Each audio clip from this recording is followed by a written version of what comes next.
நான் சிட்டிக்கு வெளியில ஒரு பெரிய பேலஸ் கட்டலான்னு பிளான் பண்ணிருக்கேன் என்று திடீர் என்று பேச்சை மாற்றினான் மாஸ்க்மேன். ஓ அப்படியா, ரொம்ப சந்தோஷம். ஆமா, நீங்களும் எவ்வளவு நாள் தான் ஹோட்டல்லே தங்கியிருப்பீங்க? யாராவது பத்திரிக்கைக்காரங்க பார்த்து உங்களை பத்தி தப்பா எழுத வாய்ப்பு இருக்கு என்று நித்யா கூறினாள். உடனே மாஸ்க்மேன், நான் எனக்காக அந்த பேலஸ கட்டல என்று சொல்லிக்கொண்டே அவளுடைய தோள் மீது கையை போட்டு தன்னுடன் இழுத்து அணைத்தவாறு உள்ளே அழைத்து கொண்டு சென்றவன், அந்த பேலஸ நான் யாருக்காக கட்ட போறேன் தெரியுமா என்று கூறிவிட்டு அவளுடைய முகத்தை பார்க்கவும் அவன் அடுத்து என்ன சொல்ல போகிறான் என்று நித்யாவும் மாஸ்கணிந்த அவன் முகத்தை ஆர்வத்துடன் பார்க்க ஆரம்பித்தாள். அந்த பேலஸ நான் நமக்காக கட்ட போறேன். அதுல நாம 2 பேரும் மட்டும்தான் இருக்க போறோம். வெளியில இருந்து யாருக்கும் அங்க அனுமதி கிடையாது என்று மாஸ்க்மேன் உறுதியான குரலில் கூறவும் அவன் கூறியதை கேட்ட நித்யா ஆச்சரியமாக அவனை பார்த்து, என்ன சொல்றீங்க, நிஜமாவா என்று கேட்டாள். அவன் கூறுவதிலிருந்தே அவன் விளையாட்டிற்கு சொல்லவில்லை, சீரியஸாகத்தான் சொல்கிறான் என்பதை உணர்ந்து கொண்ட அவள், நான் தினமும் எங்க பெரியப்பாவுக்கு சாப்பாடு எடுத்துட்டு போகணும், என்னோட மேக்கப் ஆர்டிஸ்ட் வேலையை செய்யணுமே என்று அப்பாவியாக கேட்டாள். உடனே மாஸ்க்மேன், கவலைப்படாத பேபி கேர்ள், என் மனசுல இருக்கிறது தான் நான் உன்கிட்ட சொன்னனே தவிர நீ அப்படிதான் இருக்கணும்னு நான் உன்னை எப்பவுமே வற்புறுத்த மாட்டேன். நீ என்ன நினைக்கிறியோ அதை நீ தாராளமா செய்யலாம். நான் உன்னை தடுக்கவும் மாட்டேன். என்ன தவிர வேற ஆம்பளை யாரோ உன்னோட அழக பார்த்து ரசிக்கிறது எனக்கு பிடிக்கல. அவங்களையெல்லாம் கொல்லணும் போல எனக்கு கோவமா வருது என்று அவன் கூறினான். நீங்க இப்படி பொசசிவா பேசுறத பார்க்கும்போது மிஸ்டர் ராகவ் பேசுற மாதிரியே இருக்கு என்று அவள் கூறவும், அப்படியா என்று அவன் கேட்டான். ஆமா, நீங்க 2 பேரும் அண்ணன் தம்பி தானே, அதனாலதான் ஒரே மாதிரி என்று சொல்லிக் கொண்டிருந்தவள் திடீர் என்று மேற்கொண்டு எதுவும் பேசாமல் அப்படியே நிறுத்திவிட்டாள். ரோஹித் தான் மாஸ்க்மேன் என்பதில் அவள் உறுதியாக இருந்தாள். ஆர்வ கோளாறில்தான் அவனுக்கு பிடிக்காத விஷயத்தை பற்றி பேசிவிட்டோமே என்று வருந்திய அவள், சாரி, நான் தெரியாம சொல்லிட்டேன் என்று கூறினாள். அப்படின்னா நான் ரோஹித் தான் நீ முடிவே பண்ணிட்டியா என்று அவளுடைய கண்களை பார்த்து அமைதியான மற்றும் நிதானமான குரலில் கேட்டான். உடனே வேகமாக தலையாட்டி மறுத்த நித்யா, இல்ல அப்படிலாம் இல்ல, இன்னொரு தடவை நான் இப்படியெல்லாம் பேச மாட்டேன், என்ன மன்னிச்சிருங்க என்று பதறி போய் கூறினாள். பயப்படாத பேபிகள், நான் உன்னை திட்டல என்று கூறியவன் சோஃபாவிலிருந்து அவளை அப்படியே தன்னுடைய 2 கைகளாலும் தூக்கிக் கொண்டு சென்று பெட்டில் உட்கார வைத்தான். அங்கே 4 அடுக்குகளால் ஆன ஒரு அழகான கேக் இருந்தது. அந்த கேக்கை எடுத்துக்கொண்டு வந்தான். அவள் கேக்கை வெட்டி முதலில் அவனுக்கு ஊட்டிவிட்டாள். அவள் இப்போது அவனுடைய அன்பில் திக்குமுக்காடி போனாள். பேபி கேர்ள், என்னோட மாஸ்க் கழட்டினா உனக்கு ரொம்ப ஏமாற்றமா இருக்கும்னு நினைக்கிறேன் என்று கூறினான். ஏமாற்றமா? கண்டிப்பா அது எப்போதும் எனக்கு உங்க விஷயத்துல இருக்காது என்று அவள் அவன் மார்பில் சாய்ந்து கொண்டு கூறினாள். ஒருவேளை நான் நீ நினைக்கிற ரோஹிதா இல்லாம உன் மேல அன்பு செலுத்துற சாதாரண ஒரு மனுஷனா இருந்தா நீ என்னை விட்டு பிரிஞ்சு போயிடுவியோன்னு எனக்கு பயமா இருக்க என்று மாஸ்க்மேன் கூறினார். இல்ல, நிச்சயமா அப்படி செய்ய மாட்டேன். இன்னைக்கு என்னுடைய பிறந்த நாள். இப்ப நான் ப்ராமிஸ் பண்றேன், நீங்க ஏழையா இருந்தாலும் பணக்காரரா இருந்தாலும் அழகா இருந்தாலும் அழகா இல்லாம இருந்தாலும் நான் உங்களை விட்டு பிரிஞ்சு போக மாட்டேன். முன்னாடி நீங்க லவ் பண்ணின பொண்ணு உங்களை தேடி வந்தா நான் அந்த பொண்ணு கிட்ட உங்களை விட்டு கொடுக்கறதா முன்னாடி சொன்னேன். ஆனா இப்ப சொல்றேன், கேட்டுக்கோங்க. அந்த பொண்ணு திரும்பி வந்தாலும் நான் உங்களை விட்டு கொடுக்க மாட்டேன். இந்த விஷயத்துல நான் சுயநலமா இருக்க விரும்புறேன். நீங்க எனக்கு மட்டும்தான் சொந்தம்.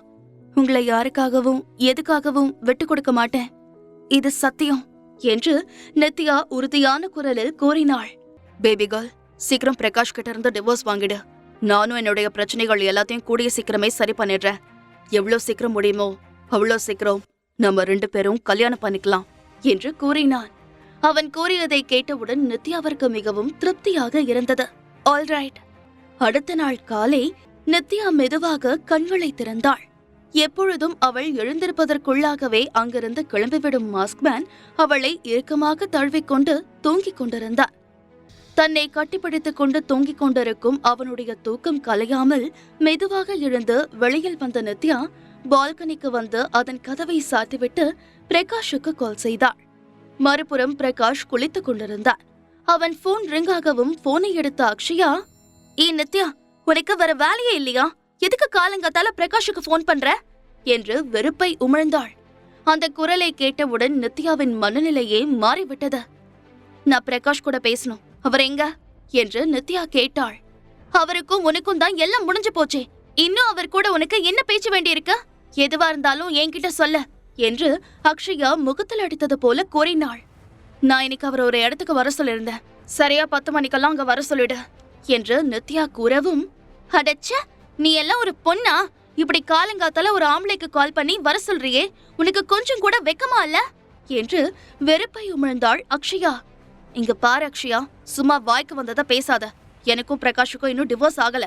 நான் டிவோர்ஸ் கொடுத்தாதான் நீ அவரை கல்யாணம் பண்ணிக்க முடியும். இல்லனா கடைசி வரைக்கும் நீ இப்படியே தாலி கட்டாம அவரோட இருக்க வேண்டியதான். நான் என்ன சொல்ல வரேன்னு உனக்கு புரியுதுல்ல என்று கேட்டாள். உடனே அக்ஷயாவிற்கு கோபம் வந்துவிட்டது. அவள் போனை கட் செய்து அதை தூக்கி கோபமாக பெட்டில் எறிந்தாள். அப்போது பாத்ரூமில் பிரகாஷ் குளித்துக் கொண்டிருக்கும் சத்தம் கேட்டது. ஆனால் மறுமுனையில் இருந்த நித்யா விடவில்லை. மீண்டும் மீண்டும் கால் செய்து கொண்டே இருந்தாள். அவள் திரும்ப திரும்ப அடிக்கவும் கடுப்பான அக்ஷயா போனை எடுத்து, நான் தான் போனை கட் பண்றேன்ல, உனக்கு கொஞ்சம் கூட அறிவில்ல, எதுக்கு திரும்ப திரும்ப கால் பண்ணிட்டு இருக்க என்று கேட்டாள். இங்க பாரு அக்ஷயா, நான் உன்கிட்ட பேசுறதுக்கு கால் பண்ணல. இப்ப பிரகாஷ் கிட்ட நான் உடனே பேசி ஆகணும். அவர் எங்க என்று நித்யா கேட்கவும், அவர் குளிச்சிட்டு இருக்காரு என்று அக்ஷயா கூறினாள். ஓ, அதனாலதான் நீ அவரோட போன் எடுத்து பேசுறியா? என்கிட்ட உன்னோட விளையாட்டெல்லாம் வச்சுக்காத. போய் மரியாதையா பாத்ரூம்ல போனை கூட. அப்படி இல்லைன்னா நான் பிரகாஷை டிவோர்ஸ் பண்ண மாட்டேன். மைண்ட் இட் என்று மிரட்டும் குரலில் நித்யா கூறினாள். ஏய், உனக்கு எவ்வளவு தைரியம் இருந்தா நீ என்னைய மிரட்டுவ என்று அக்ஷயா சொல்லிக் கொண்டிருக்கும் பொழுதே பாத்ரூமில் இருந்து வெளியில் வந்த பிரகாஷ், யார் கால் பண்றாங்க என்று கேட்டுக்கொண்டே அவள் கைகளில் இருந்த மொபைலை பிடுங்கி பெயரை பார்த்தான். அதிலிருந்து என்னை பார்த்தவுடன் அவனுக்கு கோபம் வந்துவிட்டது. என் போனை தான் நான் உன்னை தொடக்கூடாதுன்னு சொல்லியிருந்தேன்ல, எதுக்காக நீ என் போன் எடுத்த? வெளிநாட்டுல எல்லாம் போய் படிச்சுட்டு வந்திருக்க, அடுத்தவங்க போன் எடுக்க கூடாதுங்கிற ஒரு சின்ன விஷயம் கூட உனக்கு தெரியல? அறிவில்ல? ஒரு தடவை சொன்னா உனக்கு புரியாதா என்று அவன் காச் மூச்சென்று கத்தினான். இதையெல்லாம் மறுமுனையில் இருந்து கேட்டுக்கொண்டிருந்த நித்யாவிற்கு சிரிப்பு வந்துவிட்டது. அக்ஷயாவை திட்டிய பிரகாஷ் போனை எடுத்துக்கொண்டு அறைக்கு வெளியே சென்று, சொல்லு நித்யா, என்ன காலையிலே கால் பண்ணிருக்க? என்ன விஷயம்? பெரியப்பாவுக்கு ஹாஸ்பிட்டல்ல பணம் தேவைப்படுதா?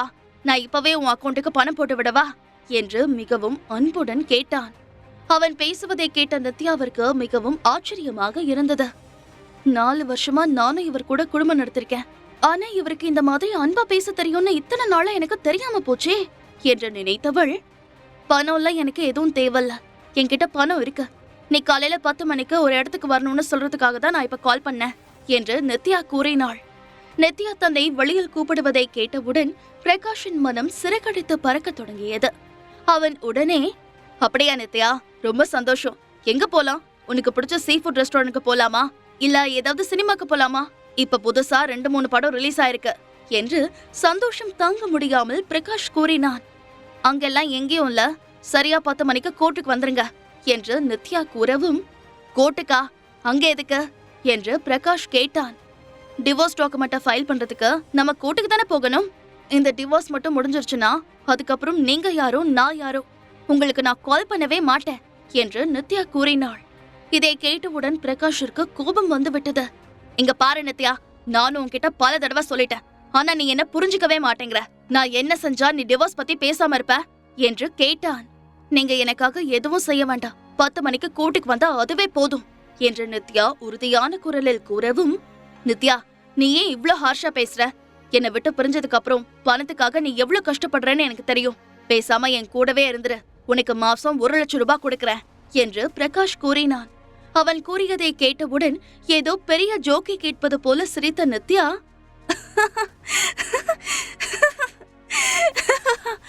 நான் தமிழ்ல தானே சொல்றேன், ஏன் உங்களுக்கு நான் சொல்றது புரியலையா என்று கேட்டாள். அவள் கூறியதை கேட்ட பிரகாஷிற்கு கோபம் வந்தது. அருகில் இருந்த சுவரில் ஆத்திரம் தாங்காமல் அவன் தன் கைகளை மூடி குத்தி, 1 லட்சம் பத்தலன்னா இன்னும் 1 லட்சம் ரூபாய் சேர்த்து கொடுக்கறேன். அதோட எந்த குறையும் இல்லாம உன்னை நல்லபடியா நான் பாத்துக்கிறேன். டிவோர்ஸ் பண்ண வேணாம் நித்யா என்று கூறினான். அதை கேட்ட நித்யா, பணத்தை வச்சு என்ன விலைக்கு வாங்கிடலான்னு நினைக்கிறீங்க போல இருக்கே என்று கேட்டாள். நீ என்ன வேணா நினைச்சுக்கோ, அத பத்தி எனக்கு கவலை இல்ல. நான் உனக்கு டிவோர்ஸ் கொடுக்க மாட்டேன். நீயும் நானும் கணவன் மனைவியா கடைசி வரைக்கும் இருப்போம் என்று அவன் கூறினான். அதையெல்லாம் நித்யா காதல் வாங்கிக் கொள்ளவே இல்லை. நான் 9:30 மணிக்கெல்லாம் கோர்ட்ல இருப்பேன் என்று சொல்லிவிட்டு அவள் போனை கட் செய்தாள். அதற்குள் இங்கே மாஸ்க்மேன் எழுந்து விட்டான். அவள் போனில் பிஸியாக இருப்பதை பார்த்து அவன் குளித்து ரெடியாகி அவளிடம் சொல்லிவிட்டு கிளம்பிவிட்டான். நித்யாவும் அவசர அவசரமாக கிளம்பி கோர்ட்டுக்கு சென்றாள். குடும்ப நல நீதிமன்றத்திற்கு நிறைய பேர் வந்திருந்தார்கள். அவள் பிரகாஷுக்காக காத்திருக்க ஆரம்பித்தாள். அங்கே இருந்த கும்பலை பார்த்த அவள், இப்பெல்லாம் ரெஜிஸ்டர் ஆபீஸ்ல கல்யாணம் பண்ணிக்கிறவங்க லிஸ்ட்டை விட கோர்ட்ல டிவோர்ஸ் பண்றவங்க லிஸ்ட் தான் அதிகமா இருக்கும் போல இருக்கு என்று மனதிற்குள் நினைத்து கொண்டாள். கிட்டத்தட்ட அரை மணி நேரம் கழித்து பிரகாஷின் கார் அங்கு வந்து நின்றது.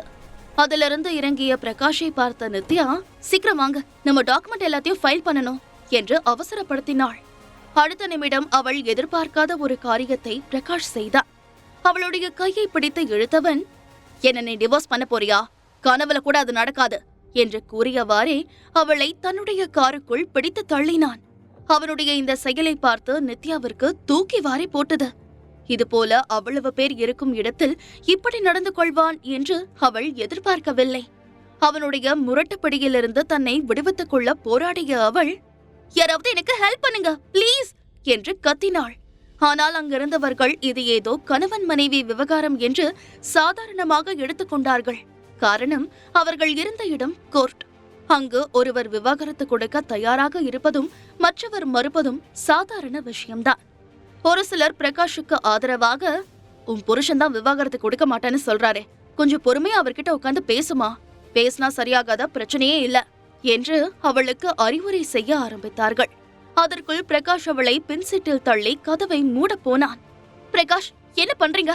மரியாதை என்ன விட்டுடுங்க, இல்லனா உங்க மேல நான் போலீஸ்ல கம்ப்ளைண்ட் கொடுக்க வேண்டியிருக்கும் என்று நித்யா கத்தினாள். ஆனால் பிரகாஷ் அவள் சொல்வதை கேட்டு பயப்படவில்லை. நீ யாருகிட்ட வேணா போய் சொல்லு, கண்டிப்பா நான் உனக்கு டிவோர்ஸ் கொடுக்க மாட்டேன், இதுக்கு நான் சம்மதிக்க மாட்டேன் என்று கூறினான். நீங்க எனக்கு டிவோர்ஸ் கொடுக்கலன்னா நான் உங்க கூட சேர்ந்து வாழ்வேன்னு நினைக்கிறீங்களா? அதுக்கெல்லாம் சான்ஸே இல்ல என்று நித்யா கோபமாக கூறவும், என்கிட்ட டிவோர்ஸ் வாங்காமலேயே அவன் கூட குடும்பம் நடத்தி குழந்தை பத்துக்கலாம்னு நினைச்சிட்டு இருக்கியா? என்ன பத்தி உனக்கு தெரியாது. எனக்கு கிடைக்காதது யாருக்கும் கிடைக்க கூடாதுன்னு நினைக்கிறவன்னா. இப்ப நான் உன்னை என்ன செய்ய போறேன் தெரியுமா? அவனுடைய நோக்கம் என்ன என்று நித்யாவிற்கு தெளிவாக புரிந்துவிட்டது. பட்டப்பகலில் பொது இடத்தில் இப்படி தன்னிடம் அத்துமீறி அசிங்கமாக நடந்து கொள்வதை பார்த்து அவள் முகம் விளறி போனது. என்னதான் அவள் தன்னை தைரியமானவளாக இருக்க முயற்சி செய்தாலும் அவள் கண்களிலிருந்து கண்ணீர் வழிய ஆரம்பித்தது. அவனை கையெடுத்து கும்பிட்டு, பிளீஸ் பிரகாஷ், என்னை விட்டுடுங்க என்று கெஞ்ச ஆரம்பித்தாள். முழு கதையையும் கேட்டு மகிழ பாக்கெட் FM ஆப்பை டவுன்லோட் செய்யுங்கள். லிங்க் டிஸ்கிரிப்ஷனில் கொடுக்கப்பட்டுள்ளது.